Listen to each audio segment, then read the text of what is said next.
Hello everyone, welcome back to Smart Classes YouTube channel. বন্ধুসকল আজিৰ ভিডিঅ'ত আমি আপোনালোকৰ আগন্তুক অনুষ্ঠিত হ'বলগা আসাম পুলিচ এবিউবি কনষ্টেবল বা এসআই এপিআৰও বা ফৰেষ্ট ডিপাৰ্টমেন্টৰ যিকোনো ধৰণৰ ৰিটেন এক্সামৰ কাৰণে সহায় হোৱাকৈ এটা মেথছৰ নতুন ক্লাছ লৈছো আৰু এই ক্লাছটোত কিছুমান ইম্পৰ্টেন্ট ফৰ্মুলা আৰু শৰ্ট ট্ৰিক্সৰ সহায়ত আপোনাক কোৱেশ্যনখিনি কৰাই দিম যাতে এক্সামত গৈ খুব কম সময়ৰ ভিতৰতে এনে ধৰণৰ কোৱেশ্যনবোৰ আপোনালোকে সলভ কৰিব পাৰে হেই আপোনালোকে ভিডিঅ'টো স্কিপ নকৰিব আৰু শেষলৈকে চাই থাকিব আৰু এটা কথা ইয়াতে আপোনাক জনাই থওঁ যদি আপোনালোকৰ আসাম পুলিচৰ কিছুমান ইম্পৰ্টেন্ট পিডিএফ লাগে তো আপোনালোকে পাই যাব তো আপোনালোকৰ স্ক্ৰিনত এটা নম্বৰ দেখিছে 8133840965 হে নম্বৰটো তোমাক WhatsAppত মেছেজ কৰি কেৱল 199 টকা এটা পেমেন্ট কৰি অল সাবজেক্টৰ পিডিএফ আপোনালোকে লৈ ল'ব পাৰিব ঠিক আছে তো আপোনালোকৰ যদি পিডিএফ মু লাগে এতিয়া লৈ ল'ব কাৰণ এই প্ৰাইচটো হয়তো পিছত বাঢ়ি যাব পাৰে তো এতিয়া লৈ ল'ব এতিয়া আমি কোৱেশ্যনখিনিলৈ যাম তো ফাৰ্স্ট কোৱেশ্যনটোত কি কৈছে চাওক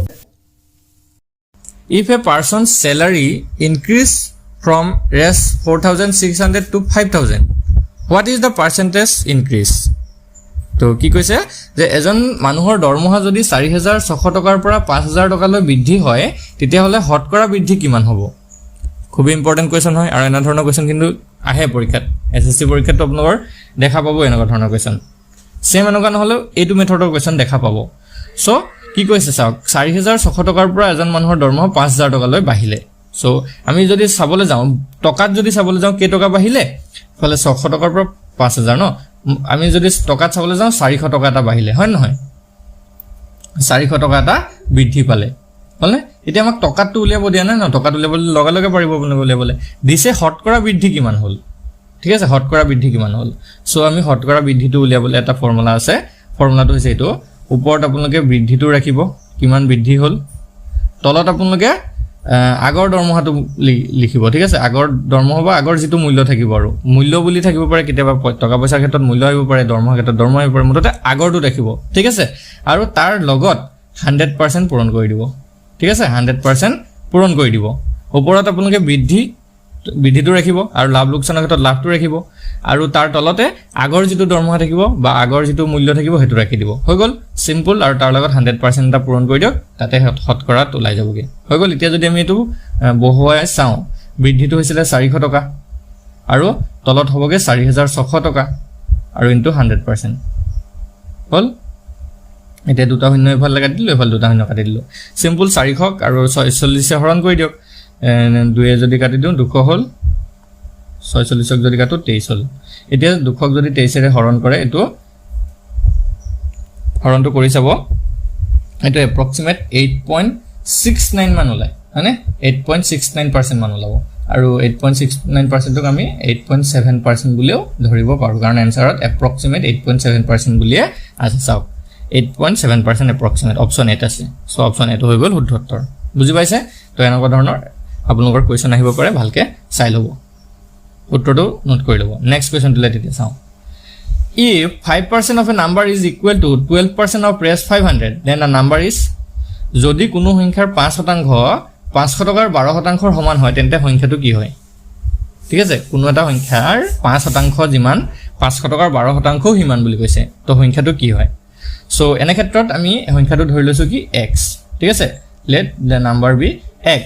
হল সংখ্যাটো আমি x ধৰি লৈছো এতিয়া আমাক প্ৰশ্নটো যদি ভালদৰে হজাও কি কৈছে x ৰ 5% হয় না নহয় তো x ৰ 5% মানে কি কৈছে x ৰ 5% টু 500 টকাৰ 12% হৈতে সমান 500 টকাৰ 12% হৈতে সমান এতিয়া পাৰ্চেন্টটো কেনেকৈ অতৰাব তো পাৰ্চেন্টটো যেতিয়া অতৰাব আপোনালোকে তাৰ তলত 1 এটা দি হৰণ কৰি দিলে হৈ গল তো x ৰ লগত কি কৰিব x পূৰণ 5 আৰু তলত কি হ'বগে 100 মই কৈছো না যেতিয়া পাৰ্চেন্টটো অতৰাব 1 এটা দি হৰণ কৰি দিলে হৈ গল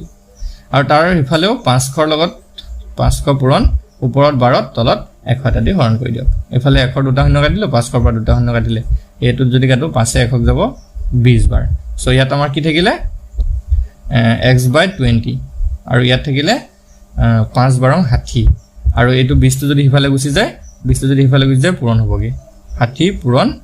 20 আৰু 60 আৰু 20 পূৰণ কৰিলে এটো 6 দুগুণ 12 1200 টকা হল 1200 আমাৰ যেটো নাম্বাৰ উলিয়াব দিছিলে হেতু হৈছে 1200 সো অপচন বি টু হ'ব correct answer option B to হৈ গলগে কাৰেক্ট আনসাৰ হল বুজি পাইছে চাগে একদমই সিম্পল কোৱেশ্চন আছিলে ইমানো টান নহয় আপোনালোকে এবাৰ ভালকে চাব দুবাৰমান কৰিব হৈ যাবগে নেক্সট কোৱেশ্চন এ বি সি ৰ মাজত 5:6:7 কোনো মূলধন ভাগ কৰা হল যদি এৰ ভাগত 150 টকা পৰে তেন্তে মুঠ মূলধন কিমান আছিল any capital is divided between a b c is the ratio of 5:6:7 if a share is was 150 the total capital was তো এনেকা ধৰণৰ কোৱেশ্চন কিন্তু আহি যায় ইম্পৰ্টেন্ট কোৱেশ্চন হয় ভালকে চাব তিনজন ব্যক্তি আছে a b আৰু c হিহঁতৰ মাজত এটা মূলধন মানে এটা টকা ভগাইছে কেনেকা অনুপাতত ভগাইছে এৰ ভাগত পৰিছে 5 ভাগ বিৰ ভাগত পৰিছে 6 ভাগ আৰু সিৰ ভাগত পৰিছে 7 ভাগ তো এইগিটাকে আমি কেনেকৈ লিখিব পাৰো এটাক 5x বুলি লিখিব পাৰো এটাক 6x বুলি লিখিব পাৰো আৰু এটাক 7x বুলি লিখিব পাৰো আপোনালোকে এনেকৈ x হিচাপত ধৰি লব তেতিয়া অংকটো কৰিবলৈ একদম সহজ হৈ যায় তো এটা টোটালটো যদি আমি চাবলৈ যাওঁ টোটালটো যদি আমি চাবলৈ যাওঁ কিমান আছে 5 6 13 13 হাতে হৈ গলগে 18 এক সেকেন্ড 5 6 5 6 7 5 6 11 11 হাতে 18 5 6 13 নহয় মোক খেলি মেলি হৈছে 5 6 11 হাতে 18 তো টোটালটো যদি আমি চাবলৈ যাওঁ টোটাল 18x হল মূলধনটো টোটাল কিমান লব 18x লব হল সো এতিয়া আৰু এটা কথা ইয়াত দি থৈছে নহয় এৰ ভাগত 150 টকা পৰে বুলি কৈছে সো এৰ ভাগত যদি 150 টকা পৰে হল এৰ ভাগটো কিমান আছিল 5x তো 5x মানে 150 নহয় জানো 5x মানে 150 তো ইয়াৰ পৰা আমি x ৰ মানটো দেব পাৰো আৰু x ৰ মান ওলালে টোটালটো ওলাই যাব কিন্তু তো x ৰ মানটো ওলাব 150 ডিভাইডেড বাই 5 তো 5 এ যদি 15 কাটো 3 বাৰ যাব এটো হৈ গলগে 30 x ৰ ভ্যালুটো কিমান ওলালে 30 ওলালে এতিয়া মুঠ আছিল আমাৰ 18x তো সিম্পল টোটালটো হ'বগে 18 * 30 18 * 30 কৰিলে এটো হৈ যাবগে 540 হলনে 540 সো অপশন ডি টো হৈ যাব শুদ্ধ উত্তৰ সো এতিয়া 540 টো একদম সহজভাৱে ওলাই গল একদম সিম্পল কথা এতিয়া এনেকৈ কেতিয়াবা দিব পাৰে ন বি ৰ ভাগত কিমান পৰিব সি ৰ ভাগত কিমান পৰিব তেনেকৈ দিব পাৰে তো বি ৰ ভাগত পৰাটো 6x কৰিলে হল 6 * 30 কৰিলে হল সি ৰ ভাগত পৰাটো 7 * 30 কৰিলে ওলাই যাবগে বুজি পাইছে তো মেইন আমাৰ x উলিয়াটোহে লাগে যেতিয়া x ওলাই যাব আমাক জি নিদিলেও আমি কৰিব পাৰিম হল বুজি পাইছে নেক্সট কোৱেশ্চন লাগবৰ হো কি কৈছে 500 টকাৰ এটা স্কুল বেগ 30% হ্ৰাস কৰি বিক্ৰী কৰিলে বেচা দাম কিমান হ'ব if you sell a school bag worth 500 at a discount of 30% the selling price will be তো 500 টকাৰ স্কুল বেগটো কিমানত বেচিছে 30% হ্ৰাস কৰি বেচিছে মানে ডিসকাউন্ট দিছে সো এতিয়া 500 টকাৰ 30% আমি উলিয়াব লাগিব প্ৰথমতে 500 টকাৰ 30% এতিয়া শতাংশটো উলিয়াবলৈ হলে কি কৰিব লাগিব মই কৈছো ওপৰ তলত 1 এটা দি হৰণ কৰি দিও এটো যদি কৰে দুটা শূন্য কাটিলে 5 3 15 150 টকা এটা 150 টকা কি হ'ব এটো 150 টকাটো হ্ৰাস হ'ব হল 150 টকা ডিসকাউন্ট সো 500 পৰা 150 মাইনাস কৰি দিও এটো হ'বগে 350 টকা হলনে 350 টকা অপশন এটো হৈ যাব কারেক্ট आंसर অপশন এটো হৈ গল কারেক্ট आंसर একেবাৰে সহজ আছিল সো এতিয়া আমি নেক্সট কোৱেশ্চনটো লাগবৰ হু নেক্সট কোৱেশ্চনটো কি দিছে এজন ব্যক্তিয়ে ঘৰৰ পৰা দোকানলৈ 6 কিলোমিটাৰ দূৰত্ব অতিক্ৰম কৰি গল দোকানৰ পৰা বাওঁফালে ঘূৰি 8 কিলোমিটাৰ গৈ বন্ধু এজনৰ ঘৰ পালেগৈ এটা কৈছে যে ব্যক্তিজনৰ ঘৰৰ পৰা বন্ধুৰ ঘৰৰ ৰৈখিক দূৰত্ব কিমান a man walk 6 kilometer from home to shop turn left from the shop and walk 8 kilometer to a friend's house what is the linear distance from the person's house to their to the friend's house so কি কৈছে বস্তুটো অলপ বুজি লওক ধৰক এটো মানুহজনৰ ঘৰ ইয়াৰ পৰা এনেকৈ গৈছে হি 6 কিলোমিটাৰ সিধা গৈছে 6 কিলোমিটাৰ গৈছে দোকান এখন আছে ইয়াতে হলনে ইয়াত দোকান এখন আছে ধৰক তাৰ পৰা লেফট ঘুৰিছে 8 কিলোমিটাৰ গৈছে 8 কিলোমিটাৰ গৈ পিনে এটা বন্ধুৰ ঘৰ পাইছে কি বন্ধুৰ এজনৰ ঘৰ পালেগে এতিয়া কৈছে যে তেওঁৰ ঘৰৰ পৰা বন্ধুৰ ঘৰৰ লিনিয়াৰ ডিসটেন্সটো কিমান ৰৈখিক দূৰত্বটো কিমান সো ইয়াতে যদি ভালদৰে লক্ষ্য কৰে কেনেকুৱা বনিছে এটা ফিগাৰটো যে এটা সমকোণী ত্ৰিভুজৰ দৰে ফিগাৰ বনিছে আৰু সমকোণী ত্ৰিভুজত আমি জানো যে পাইথাগোৰাছৰ সূত্ৰ উলিয়ালে আমি ইয়াৰ পৰা উলিয়াব দুটা আমি ত্ৰিভুজটো যদি ভালদৰে লক্ষ্য কৰো ত্ৰিভুজৰ নিচিনা হৈছে না ত্ৰিভুজটো যদি ভালদৰে লক্ষ্য কৰো দুটা বাহু আমাৰ দিয়া আছে তো ইয়াত ত্ৰিভুজটো উলিয়াব লাগে সো পাইথাগোৰাছৰ সূত্ৰ লগাই দিওক আমি দূৰত্বটো ধৰি লৈছো l বুলি মানে লেন্থ বুলি ধৰি লৈছো সো l স্কয়াৰ ইকুৱেল কি হ'বগে √8 স্কয়াৰ প্লাস 6 স্কয়াৰ এটোৱে পাইথাগোৰাছৰ সূত্ৰ তো এফালে হ'বগে 64 প্লাস 36 এফালে যদি কৰে তেতিয়া 100 হ'ব আৰু ৰুট অভাৰ 100 মানে হৈছে কি 10 সো এটো হ'ল কি 10 কিলোমিটাৰ হল তো যদি আমি লিনিয়াৰ ডিসটেন্সটো উলিয়াবলৈ যাওঁ 10 কিলোমিটাৰ হ'ব সো অপচন আমাৰ এটো হৈ যাব কি কারেক্ট आंसर অপচন এটো হৈ গল কারেক্ট आंसर সো বুজি পাইছে সকলো সগে তেতিয়া আমি নেক্সট কোৱেশ্চনটো লাগবাৰিব পাৰো নেক্সট কোৱেশ্চনটো কি দিছে এটা ত্ৰিভুজৰ তিনটা কোণৰ অনুপাত দিয়া আছে তিনটা কোণৰ অনুপাত দিছে আমাক 2:3:4 তেন্তে আটাইতকৈ সৰু কোণটো কি হ'ব The angles of a triangle in the ratio of 2:3:4 what is the measurement of the smallest angle so তিনটা কোণৰ অনুপাত দি থৈছে আমাক এনেকে 2:3:4 এতিয়া আমি এটা কোণক 2x ধৰি লৈছো এটা 3x বুলি ধৰি লৈছো আৰু এটা 4x বুলি ধৰি লৈছো হল এটা 2x এটা 3x এটা 4x আৰু আমি জানো ত্ৰিভুজৰ তিনটা কোণ যোগ কৰিলে সদায় 180 ডিগ্ৰী ওলাই এই কথাটো আপোনালোকে মনত ৰাখিব লাগিব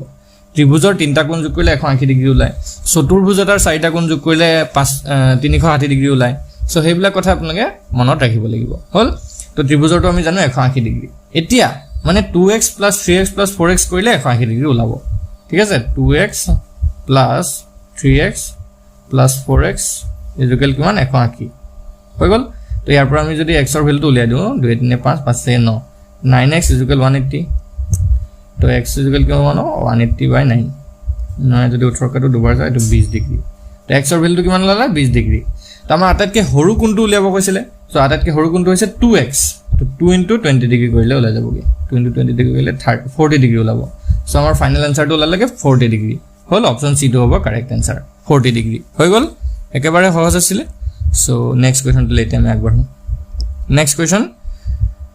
2153 * 167 ইয়াৰ পূৰণফলৰ এককৰ স্থানত কি বহিব the unit digit of the product 2153 and 167 so এটো একেবাৰে সহজ যদি কোৱেশ্চন আছে আপোনালোকৰটো খুব বেছি 5 সেকেন্ড সময় লাগিব এই কোৱেশ্চনটো কৰিবলৈ খুব বেছি 5 সেকেন্ড সময় লাগে কেলে চাওক এককৰ ঘৰৰ স্থানৰ যদি অংকৰ পূৰণফলটো অকল উলিয়াব দিয়ে পূৰণফলৰ এককৰ স্থানটো যদি উলিয়াব দিলে অকল এককৰ স্থান গিটাই ধৰক মানে 3 আৰু 7 লগ 3 7 গুণ কিমান 21 21 ৰ অকল এককৰ স্থানৰ যেটো আছে এটো ৰাখি দিও হেটো आंसर তো একটো হ'ব আমাৰ কাৰেক্ট आंसर অপচন এ হেটো কিছু 5 সেকেন্ড সময় আপোনালোকৰ লাগিব খুব বেছি তাতকে কম সময় লাগিব পাৰে তো অকল দেখিলে গম পাব কিছুমানটো দেখিলে গম পালে যে এটো হৈ গল সো এনেকুৱা ধৰণৰ কোৱেশ্চন কেতিয়াবা দি দিয়ে তাতে আপোনালোকে গৈ পিনে গুটেই অংকটো যদি কৰিবলৈ গৈ থাকে 2153 আৰু 167 যদি পূৰণ কৰি উলিয়াবলৈ যায় আপোনালোকৰ এটোতে গুটে টাইম যাবগে আৰু হেতু দিয়াও নাই হেকাৰণে কিছুমান ট্ৰিক লগাই পিনে কোৱেশ্চন দি দিয়ে যাতে আপোনালোকৰ মানে পাজল লাগি যাওক হল সো এতিয়া আমি নেক্সট কোৱেশ্চনটো আগবঢ়ো এটো বুজি পাইছে চাগে এটো কি দিছে চাওক তলৰ সংখ্যাকেইটাৰ ভিতৰত কোনটো 3 ৰে বিভাজ্য which of the following number is divisible by 3 এটা 3 ৰে বিভাজ্য সংখ্যাবিলাক আমি চিনি পাব লাগিব আৰু কেনেকৈ চিনি পাব লাগিব হেতু জানিব লাগিব মানে কোনো এটা সংখ্যাক ধৰক এই সংখ্যাটো এ সংখ্যাটোকে বা বি দিয়া সংখ্যাটো বা সি দিয়া সংখ্যাটো বা ডি দিয়া সংখ্যাটো এই চাৰিটা ভিতৰত কোনটো 3 ৰে বিভাজ্য আমি কেনেকৈ গম পাম হয়নে সো আমি অপচনৰ থ্ৰুৰে এই কোৱেশ্চনটো যাব লাগিব আমি কৈ দিছো কেনেকৈ কৰিব চাওক তো প্ৰথম যেটো সংখ্যা দিছে ন 23879 তাৰ ডিজিট কেটা যোগ কৰি দিয়ক মই কৈছো কেলে যোগ কৰি দিয়ক 2 + 3 + 8 + 7 + 9 হলনে যোগ কৰি দিলো তো ইয়াৰ যোগফলটো যেটো ওলাব ন হেতু যদি 3 ৰে হৰণ যায় তেতিয়া গোটে সংখ্যাটোকে 3 ৰে হৰণ যাব তো ইয়াৰ যোগফলটো কিমান হ'ব চাওক 2 3 5 5 8 হৈ গলগে 13 13 হাতে হৈ গলগে 20 20 নে 29 29 ওলালে তো 29 টোক 3 ৰে জানো হৰণ যায় 3 ঘৰ নেটাত জানো 29 ওলাই নোলাই সো এই সংখ্যাটো না যায় 3 ৰে হৰণ নেক্সট টু চাও 1 + 1 + 7 + 2 + 2 তো 1 1 2 2 হাতে হৈ গলগে 9 9 10 11 12 13 13 13 কো 3 ৰে হৰণ না যায় এটো নোলালে কাম নাই খতম তাৰ পিছত আকৌ 2 + 3 + 1 + 7 + 5 এটো যদি চাও 2 3 5 5 10 10 হাতে 18 ওলালে হলনে 18 ওলাছে এতিয়া দেখিছো 18 টোক 3 ৰে হৰণ যায় হলনে 18 টোক 3 ৰে হৰণ যায় কাৰণ 3 6 গুণ 18 সো আমি গম পালো এই সংখ্যাটোকে 3 ৰে হৰণ গুছি গল হল যে নেক্সট অৰ কৰা দৰকাৰ নাই গম পাও হেতু নাযাবই কাৰণ এটাই অপচন হতো হয় সো এনেকৈ আপোনালোকে কৰিব পাৰিব এনেকুৱা কোৱেশ্চনবিলাক অপচনৰ থ্ৰুৰে যাব লাগিব আৰু যিমান প্ৰেক্টিস কৰিব আপোনালোকে যিমান এইবিলাক অংক প্ৰেক্টিস কৰিব সিমান আপোনালোকৰ টাইম কম লাগিব সেইকাৰণে প্ৰেক্টিস বেছিকৈ কৰিব লাগিব সো নেক্সট কোৱেশ্চনটো চাওক The area of an equilateral triangle with the length of its side 12 cm is 12 cm বাহুৰ দৈৰ্ঘ্যৰ সমবাহু ত্ৰিভুজ এটাৰ কালি কিমান সমবাহু ত্ৰিভুজ মানে এনেকুৱা ধৰণৰ তিনিটা বাহু সমান থাকে এটো যদি 12 দি আছে এটো 12 আৰু এটো 12 এনেকুৱা ধৰণৰ মই অকাটো অলপ খেলিমেলি হ'ব পাৰে বাট এনেকুৱা ধৰণৰ হয় আমাৰ যেটো ত্ৰিভুজ এতিয়া সমবাহু ত্ৰিভুজৰ কালি উলোৱা এটা ফৰ্মুলা আছে ফৰ্মুলাটো হৈছে এটো √3/4 a² এ মানে হৈছে এই বাহুটো ইয়াতে এ মানে হৈছে 12 সিম্পল এটো সূত্ৰত লগাই দিয়ক √3/4 * 12² 12 মানে স্কয়াৰটোক আমি 12 * 12 হিচাপে লিখিব পাৰো 4 এ 12 যদি কাটো 3 বাৰ যাব 3 বাৰ হ'ল 36 √3 36 সেন্টিমিটার স্কয়ার হ'ব সো অপশন ডি টো হ'ব কারেক্ট आंसर আমাৰ অপশন ডি টো হ'ব কারেক্ট आंसर হৈ গল বুজি পাইছে next question the difference between the smallest of the 4 digit and number and the largest of 3 digit number is